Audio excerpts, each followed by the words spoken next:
Hello guys, welcome back dito sa aking channel, the Old Rugged Cross channel. But before I go start, don't forget to press the subscribe button and the notification bell so that you'll be notified sa mga susunod ko na videos. Okay?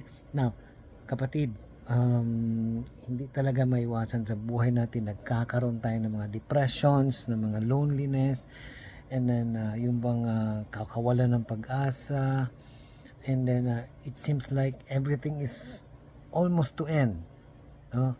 And then iniwan ka ng mahal mo sa buhay, iniwan ka ng karelasyon mo, but huwag masyadong isipin yan, kapatid.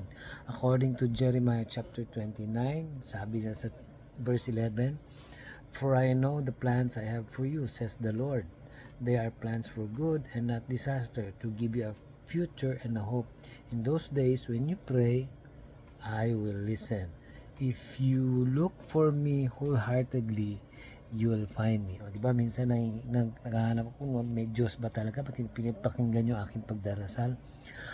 Habay, hindi masama mag-revenge. Mag-revenge ka in a sense na hindi yung mananakit ka. O kung iiwanan ka ba naman, huwag kang maglalaslas ka, umiinom ka, magdudroga ka. Hindi yun maganda, kapatid.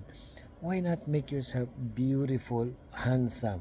At least man lang pag dumaan ka, kung iniwan ka, paghihinayangan ka. Diba? Kaya pray to God. The Lord has prepared something for you. Ika nga, there is sunshine after the rain. Maraming salamat. God bless us all.